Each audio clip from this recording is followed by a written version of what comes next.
Chris Corso here with the Vikings Entertainment Network, and we are joined by a friend of the show. It's Kyle Brandt from Good Morning Football. First of all, I love your background and your setup and everything going on, and we got to love the apparel that you got there too.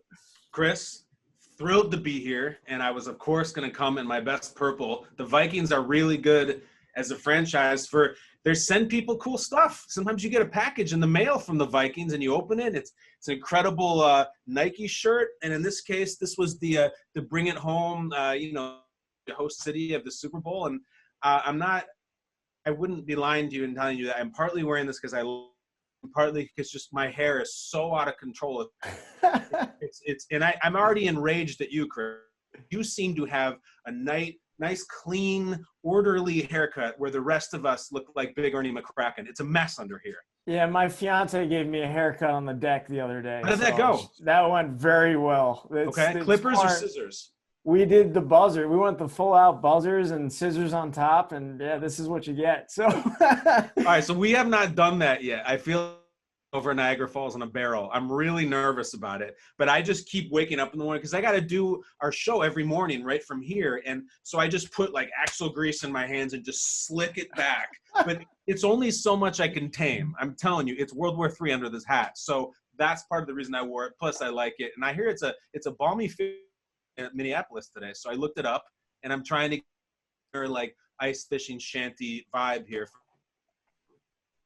That's awesome, man. And you mentioned doing Good Morning Football every day from home. How has that been for you guys? I mean, you guys still find a way to keep the show so interesting. I mean, just watching you guys literally from home, it's been awesome. Thanks for saying that. I really appreciate it. And it's been awesome, and it's been so weird. So I get out of bed, I shower, shave, do whatever I got to do, and then I walk down to the main floor of our house. I grab this long 200-foot cable that's stuck in the back of my modem where our kids watch TV. Then I go down to the basement. I drag it down the stairs, plug it into the camera, sit here in front of all this garbage behind me, and try to have thoughts on, Dak Prescott or whatever the hell we're talking about. It is so surreal and so weird, and yet we somehow are making it work, as we all are. And I know for you to make this show work, you got people, and obviously I know you have very nice hair. You're engaged too, so it takes a village, Chris. Absolutely. Well, the real reason why I invited you on the show is because we need to discuss your favorite player in the NFL, and that's Kirk Cousins. That's my man. Just tell the Vikings fans how you feel about Kirk. I know you guys exchanged some text messages over this quarantine period. You can have your Patrick Mahomes and Derrick Henrys and Lamar Jackson. They're all great players. I love them too. I will take Kirk Cousins, my favorite player in the National Football League, for one, I think is a very good player who went into the Superdome and won a playoff game. No one thought he was going to win, of course. But also, if I'm being honest, I think we are in an era where no one has ever in the human history been more concerned with what people think about them, with appearances. How many followers do I have? How many likes do I have? How cool am I? I think the coolest thing a person can be is not cool, and that is Kirk Cousins. He is not fake. If you like him or don't, that's one article right there, from how he talks to how he plays to what he drives, and I love that about him. I think he's the genuine article, and I'm not going to name names, Chris. There's 32 starting quarterbacks. About 20 of them are posers, totally fake, not like that. Those aren't their real takes. Kirk is genuine. So I love Kirk, and I mean it. He's my favorite player in the NFL because of that. And Vikings fans are blessed. They get under center with Kirk Cousins throughout the season, where he gives his takes, brings in great guests like yourself. I have to ask you, what have these text exchanges been like between you and Kirk? I mean, is it dad taking care of the kids? I know you have kids of your own over there. Are you getting some tips from him on driving his minivan, or what's going on in these text messages? Much dad talk, and it's just gold. Right now, that's how Kirk and I did. First of all, we're both in the Chicago area. I'm from the north suburbs, and so we all have that in common. Talk about the Midwest, but originally I started talking about him. He's the best dad in sports, and he takes care of his kids. And there was this image when he signs with Minnesota, and he signed a huge deal, and everybody knew it, and everyone knew he was going to get all this money, and good for him. And then it was like he arrived in Minneapolis and got out of a minivan and had like the baby Bjorn and the Bugle Boys. And like, I'm like, I immediately loved him. So our correspondence goes back to, I think it was last summer, he was out on a boat, and in true dad form, his whole nose was covered with that like white zinc oxide, you know, like just total dad nerd alert. And he tweeted me about it, that I would appreciate it. And then we made jokes about croquis and stuff like that. So the bedrock of our burgeoning friendship. But Chris, and to your viewer, I had an awesome experience with Kirk almost on the night of the NFL draft, night one, Thursday night. And it's the middle of the first round. And I got to be part of the draft-a-thon, which is what the NFL did for the whole draft weekend, this massive telethon that was in these virtual chat rooms where there's anything from, 8 to 12 people in one room at a time.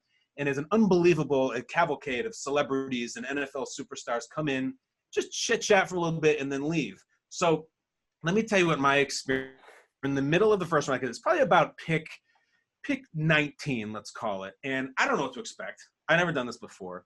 So you click on the link that they send you, and we're all doing this now. Click on link, join audio, all that nonsense. And before you go into the draft-a-thon, of which like thousands and thousands of fans are watching, they put you in a waiting room. So they say, go into this virtual waiting room, and then you will be brought into and be live on the internet. You were stuck in a waiting room with Kirk? No. I wish it was. I'll tell you what. I go in the, it's like waiting room, buffering, opening. Is in the waiting room with me. One of them is Nick, the other one is Michael Vick, and they're just sitting there, fudging with their computer, and they're talking to him, and it's me and Nick Saban and Michael Vick just sitting there like crickets, and they start talking to each other because they're both legends in their own right, and I don't know what to say. Now, if you think that's awkward, I get brought into the real deal, and Rich Eisen welcomes you in, and oh my gosh, it's draft night. Let me tell you the room that I walked into, and I'll tell you, Kurt. I walk into a room with Michael Vick. Saban hadn't come in yet. Check out this lineup. Michael Vick, Randall Cunningham, Kyler Murray, Lamar Jackson, Deion Sanders, Big Boy from Outkast, and Lil Wayne. And me. I walk in and me. And you know what they're talking about? They're talking about hip and the city of Atlanta and the long history, integral nature of the two. And what in the hell to add to that conversation as these legends are talking about pop. So just when I thought, I'm like, I get out of here. This isn't for me. I don't want to interrupt. I needed a hero, like Bonnie Tyler. I needed a hero. And zoop, of all people, the best person who could have come into the room, Kirk Cousins comes into the room to join the Atlanta hip-hop conversation. Two suburban boys from the 90s, whatever it may be, sitting here watching this display. And I've never been more thrilled to see Kirk. Clutch moment in the fourth quarter where he saved me and started talking about, mattresses and his kids and all that. So, I feel like I owe Kirk for that. He was there for me. He saved me. I like that, as he would say. It sounds a little bit like that pass he threw to Thielen in the Superdome in New Orleans there. I was Thielen. Just please, someone pass me the ball. And comes in. And you know what was really cool in a football sense is that so this was about when it was like pick 20 or 21. And this is live. So the Vikings are almost on the clock. And, we're all kind of teasing Kirk about, what do you think here, Kirk? Like, who would you like here? Do you want a lineman? And he kind of played it really cool. Like he was kind of smiling the whole time, but you got a sense that he knew what might be coming. Cause he's bouncing up and down in his seat and he can't help himself. And sure enough, he had this twinkle in his eye. And then sure enough, 22, the Minnesota Vikings, Justin Jefferson, wide receiver from LSU, to have that happen in front of you and watch this new weapon that he gets. It was like being like ringside at WrestleMania. It was really cool. That is such an experience, and to be a part of a conversation like that, that is just awesome. It's amazing. What did you think of the Viking selection? Obviously, Kirk Cousins is happy with Justin Jefferson. I was thrilled in the moment watching so much LSU football this year. What an offense to be able to watch this season. What do you think about him falling to the Vikings at 22? I like it. I think the Vikings draft feels good because it feels symmetrical. It's one of those drafts where you go into it as a fan or an observer and you're like, well, we need this, this, and this. And then they kind of got this, this, and this. It was like a grocery list that your wife gives you or your husband gives you, whatever it may be. And you're like, this is what we got. We got a couple of corners. We got a lineman. And in the post-Stephon world, we got a wide receiver. So, I mean, I love Jefferson too. We all watched him with Burrow in the playoffs. And, there's a lot of good wide receivers. But I liked what he brought. And I liked it. But at the same time, Chris, like, it's big shoes to fill. I don't know if he can do it. No, none of us do. No one with the Vikings does. I've seen a lot of these guys. I'm from Chicago. I pay attention to the Bears. They drafted a guy named Kevin White out of West Virginia who looked stick. I remember that. He couldn't stay healthy. He couldn't do anything. Justin Jefferson, I love him. And I could Jeremiah and Mel Kiper say he's this and he's this. And I like watching him. But until you get out there and it's 3rd and 9 and they're all over Thielen and you got to make a play, like, we'll see. Yeah, the one guy I trust here is we got a chance to talk to Gary Kubiak, and he was thrilled about getting Justin Jefferson. Right. And if there's anyone to trust, he was like appalled that he was available at that position. So right. That is probably where I'll place my trust in that regard. What about a guy like Ezra Cleveland? Kirk Cousins was excited about him. The commissioner actually introduced those guys. He was an 11-pound baby. So I think those – I knew that joke would resonate with you. That's why I put it on this script here. What do you see out of him? I mean, he blocks for Alexander Madison in college as well. Yeah, and I love Madison's game. Like, Madison is so nasty. I mean, he really, really is.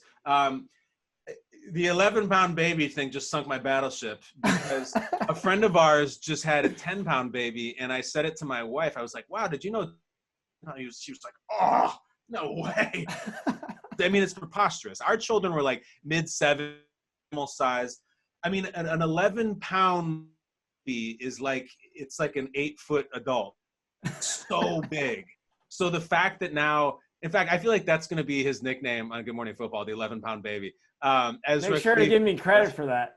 Yeah, we live on nicknames. It's fantastic, and what they did with the offensive line last year. And I think the Vikings have this cool thing where, like, they don't have a ton of needs. I mean, other than Diggs leaving and a couple of the guys, like I said, they replaced them. Like, they had the luxury of drafting a tackle because they got new corners, they got a receiver, and I just think it's going to be a matter of which guys step up. It's funny you mentioned 11-pound baby.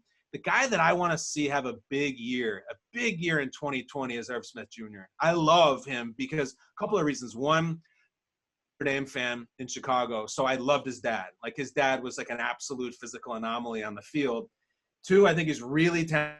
The guy who played with Tua in college and like saw what Tua and had some big games. But I remember there was there was all these stories about Irv Smith Jr. that came. Favorite anecdote came from his mom, and his mom was talking how gifted he was and how genetically what he had going on for him. And she tells the story where she says, one time when Irv was younger, I brought him to the swimming pool, and one of the other mothers came up to me and said, ma'am, does your son lift weights? And Irv's mom said, ma'am, he's 2 years old. No, he doesn't. He doesn't lift weights. And apparently 2 years was just like yoked out with like pecs and 6-pack and everything. And the other moms at the pool were like, wow, is he doing a P90X or something? Like, no, he's in diapers. So like, he is the physical freak that I'm waiting to blow up for Minnesota. And I think after he had to block a lot last year, I think maybe this is the year, especially with Diggs gone, Jefferson coming in. Maybe they can open. Absolutely. And it's pretty quietly that he was able to have a pretty spectacular season, the best rookie season in franchise history as a tight end. And I think he joined a category of only like Gronk and Aaron Hernandez and a few other Tony Gonzalez, like legendary tight ends with what he did in his rookie season as a tight end. Because he really started to come along later on in the season as opportunities started coming when Thielen got hurt and all that. But a lot of people don't remember he was the youngest player drafted and the youngest player in the league when he came into the NFL last year. Oh, so, I did not know that. He turned 21 during the preseason. Yeah, that title usually gets highlighted. Like, I remember a few years ago, Juju Smith-Schuster of the Steelers was like 20 years old or something, the youngest player. I did not realize that Irv had that. They should have a jersey patch for that or something as youngest player. That's pretty cool. Absolutely. It means like your best is still, you could be 3 years from your prime still. Just wrapping up, what are some of the things you're doing at Good Morning Football? I see you're doing this throwback, run it back type show with Peter Schrager, which is really cool. Are you going to feature some Vikings on there? I mean, let's talk about that. All right, so Coast and I are doing a new series with the NFL Digital where we take a look at some game from the last 30 years. Doesn't matter when it is, that it just was absolutely bat bleep insane that you don't remember it. And we're going to go into every aspect of it about what the broadcasting team was and like what the gear they were wearing and what the halftime show was and really what the big plays were. The first one we're doing is the 2004 NFC divisional round versus Packers versus Eagles, known as the 4th and 26th game.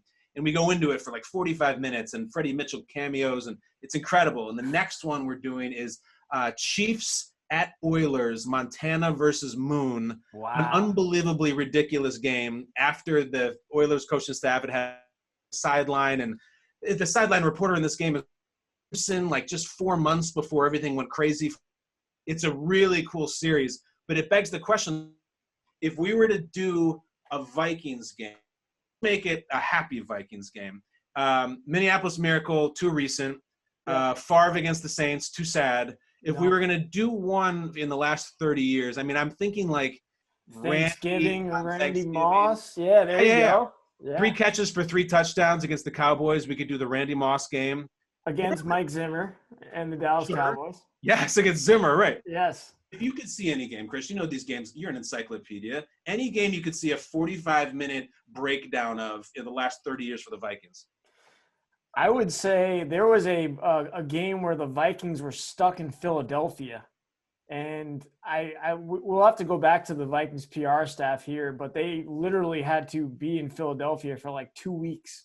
Really? And I think it was like 2010 or something like that. Culpepper or after Culpepper? This was, I believe it was after Culpepper. Christian Ponder? It might have been a Joe Webb type of game or something. That's all I needed to hear. and Joe Webb was a favorite of Kevin Stefanski. Yeah. That might be the one that we have to go back and do some research on. All right, I'm in. I know Schrager will be in for that. You had Schrager at Joe Webb. Who doesn't love Joe Webb? Exactly. I think that's all we have for you today. I mean, you covered just about every topic that I could even have thought of in my notes here. I couldn't have asked you to be more prepared than you were. Of course, anytime. And, I didn't even mention who I think is the Vikings' best draft pick. The Vikings' best draft pick this year is one they didn't even make. It was the Green Bay Packers drafting Jordan Love, who's going to sit there and do nothing for 3 years and not help the team. So go Vikes, scold Jordan Love. Yeah, we did hear. We posted a segment recently where you said the Vikings were in a better position than the Green Bay Packers after the draft. So yeah, you can't really argue with 15 draft picks at this point, I would say. Oh my God, it was a war chest that Mr. Spielman assembled. Zimmer just gets to play with for the whole summer, and Kirk Cousins just bombs away in the fall, my man. Absolutely. Well, thank you again for joining us, Kyle, and we'll be sure to get you with Kirk throughout the season when games are being played. Can't wait. We need it. We're going to get it. And Chris, this is always a pleasure. This is a fun show, and I love what you guys do at any time. Awesome, man. Thanks. Stay safe. You too.